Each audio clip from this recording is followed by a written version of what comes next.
आज हम वर्ण विश्लेषण के बारे में पढ़ेंगे। अब जानते वर्ण का विश्लेषण कैसे किया जाता है इसके बारे में, अर्थात वर्ण विश्लेषण के मामले में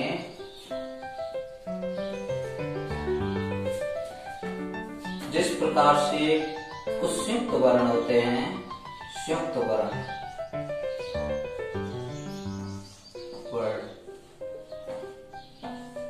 जैसे क्ष, और य। अब देखिए ये इसके अंदर जैसे क्ष, तो आप जानते हैं कि इसके अंदर आएगा आपके क आधा और स पूरा आएगा।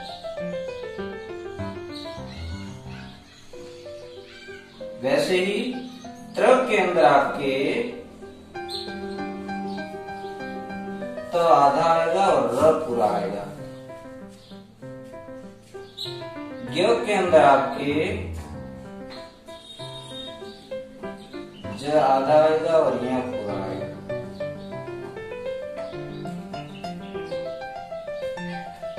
और ऐसे ही स्र, अब स्र के अंदर आपके देखिए स आधा और र पूरा आएगा। बस इतनी बातें जान लेने के बाद हमें पता हो जाएगा कि किस तरह से कौन सा शब्द कैसे विश्लेषण करना है। जैसे मैं आपको बता रहा हूं कि वृक्ष, अब वृक्ष शब्द है तो इसके अंदर आपके व आधा और री आएगा। और क आधा और स आएगा। वृक्ष। और उसके बाद में जैसे देखिए इसी तरह मैं आपसे कह रहा हूं श्रद्धा, श्रद्धा। अब श्रद्धा के अंदर स आधा र पूरा आएगा।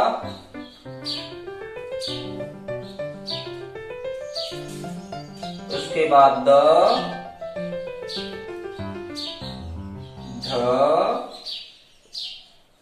और आ, ये श्रद्धा बन गया है।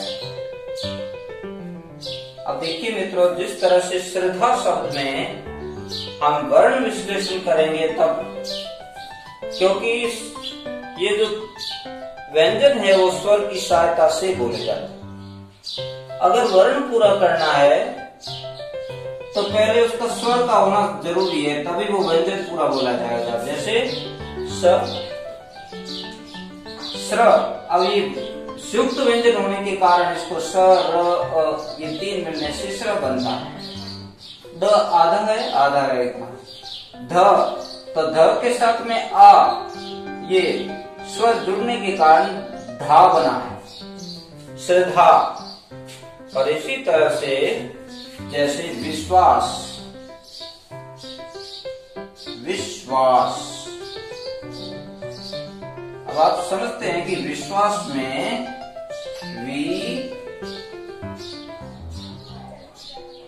ये वी लिखा हुआ है, तो इस वी को भी हम वर्ण विश्लेषित करते हैं, सीधे नहीं लिखेंगे। जैसे व धन ई धन स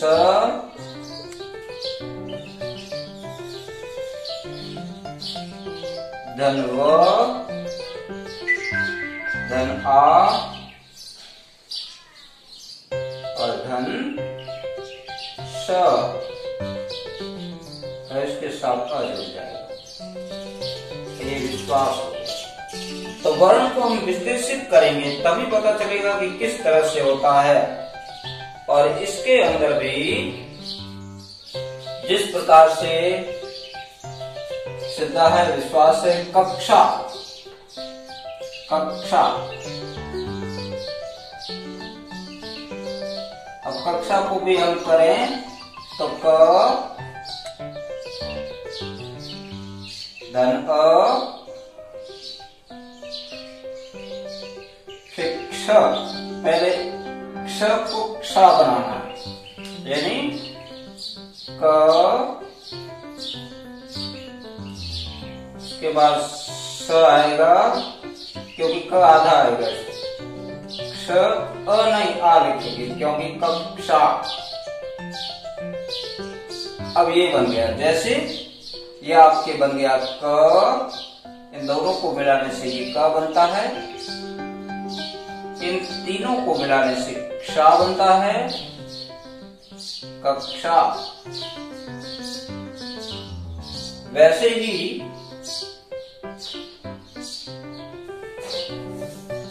प्रताप, आप भी जानते हैं प्रताप में प्र कैसे लिखा जाएगा, इसमें प आधा होता है, र पूरा होता है, र पूरा होता है।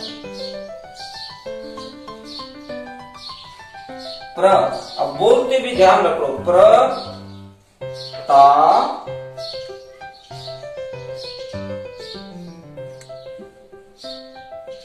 और प, प्रताप। तो देखिए दोस्तों, इस तरह से अगर हम काम करेंगे, जैसे प्रताप, तो प्र कैसे बना, इसकी बनावट ध्यान में रखनी है अपने को। जैसे ये प्र है आपके लिए, तो इस प्र के अंदर भी दिखने में प पूरा दिख रहा है, लेकिन वास्तव में प पूरा नहीं, ये आधा है, ये तो आधा है, और जो आधा दिखाई दे रहा है वो पूरा है। जो जैसे र, इसमें आधा दिखाई दे रहा है, लेकिन इसमें र पूरा है, र आधा नहीं है, ये र पूरा है।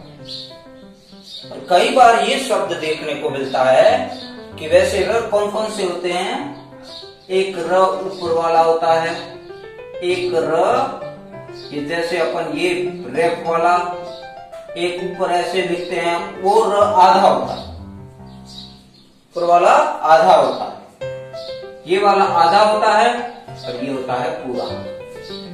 तो इसी तरह से प्रताप, अवताप, और ये प आपको पता है शुरू से। वर्ण विश्लेषण के बारे में बहुत सारे बच्चे गलतियां कर बैठते हैं, लेकिन इसी वजह से मुझे ये बताना पड़ रहा है कि कहां पर र आधा है, और बहुत सारे किसी भ्रमवश जैसे री को भी र मान लेते, ये र नहीं है, एक्चुअली ये र नहीं है, ये री है, ये री है वास्तव में, और इसको भी स्वर माना गया है। इसलिए जैसे भी जहां लगता हो वो री के हिसाब से इसको माना जाता है, पर ये री वो नहीं है। अब देखा जाए तो आपको मैं बता रहा था कि किस तरह से वर्ण विश्लेषण करना है, शुद्ध वर्ण कौन कौन से हैं, और इसमें से अब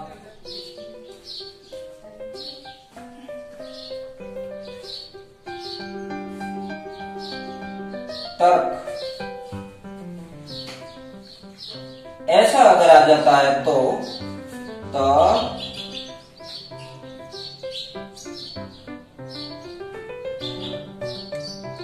और र आधा है यहाँ,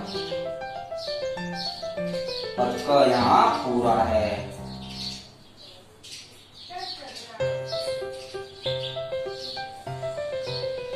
तर्क, और इसी तरह से जैसे फर्क लिखते हैं तो फर्क में फर्क भी होता है।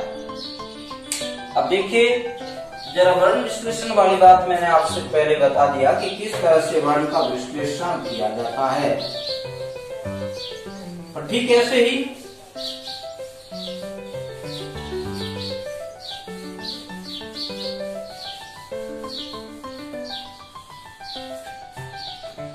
मान लो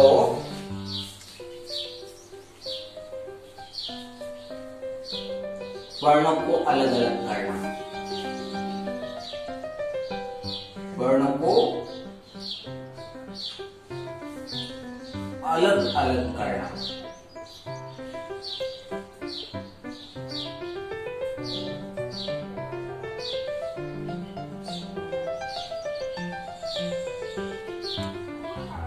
आप भी जानते भाषा में सबसे छोटी इकाई क्या है? वर्ण यानी अक्षर। जैसे क, ये अपने आप में अलग है। जब तक इसको अ साथ जुड़ेगा तभी ये पूरा क बनेगा। ख, तो ख के साथ में जब तक अ नहीं मिलता है तब तक वो केवल ख रहता है। उसका उच्चारण कैसे करेंगे? ख धन अ बराबर ख, क धन अ बराबर क। वैसे ही ग के साथ भी अ जुड़ने पर ये पूरा ग बनता है। अब आप समझ गए होंगे कि जब तक इस स्वर और व्यंजन आपस में मिल करके ये पूरा अक्षर बनता है। ये सब स्वर की सहायता से बोले जाते हैं। तो आप जानते हैं स्वर की सहायता से, स्वर की सहायता से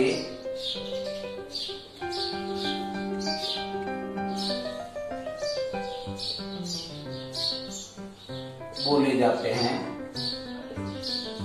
वो क्या कहलाते हैं? व्यंजन बोले जाते हैं। वो व्यंजन कहलाते हैं। क्या कहलाते हैं? व्यंजन। अब व्यंजन के भी दो अर्थ हैं। व्यंजन के भी दो अर्थ है। कौन कौन से? एक तो व्यंजन ये जो स्वर की सहायता से बोले जाते हैं। दूसरा व्यंजन वो जो हम व्यंजन बनाते और खाते पीते हैं। अब इन दोनों में यही अंतर है। अब स्वर की सहायता से बोले जाने को व्यंजन कहते हैं। और एक जो स्वतंत्र रूप से बोले जाते हैं वो स्वर कहलाते हैं। जो किसी की सहायता से नहीं, स्वतंत्र रूप से बोले जाने वाले, स्वतंत्र रूप से बोले जाते हैं, उसे क्या बोलते हैं? स्वर बोलते हैं। स्वर। तो स्वर और व्यंजन अब जानते हैं कि स्वर की सहायता से बोले जाते हैं, एक बिल्कुल स्वतंत्र बोले जाते हैं। पहले वर्ण विश्लेषण से पहले हमें ये मान लेना जरूरी है कि वर्ण का विश्लेषण हम तभी कर सकेंगे जब अपने को मालूम होगा कि वर्ण कौन से हैं और स्वर कितने हैं, व्यंजन कितने हैं। इन सब के बारे में नहीं जानेंगे तब तक ये नहीं मालूम है कि वास्तव में इसका विश्लेषण कैसे करें। खास बात स्वर और व्यंजन, स्वर और व्यंजन।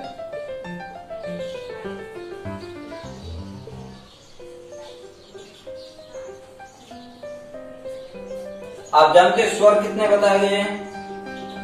11। और व्यंजन कितने हैं?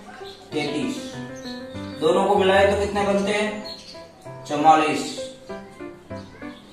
जबकि टोटल तो यहां बताए गए हैं कितने? कहीं कहीं 54 आते हैं तो कोई 57 भी बोलते हैं। अब इस बात के कंफ्यूज को भी हम दूर करेंगे अगले वीडियो के अंदर। आज हम सिर्फ इतना ही पढ़ाएंगे।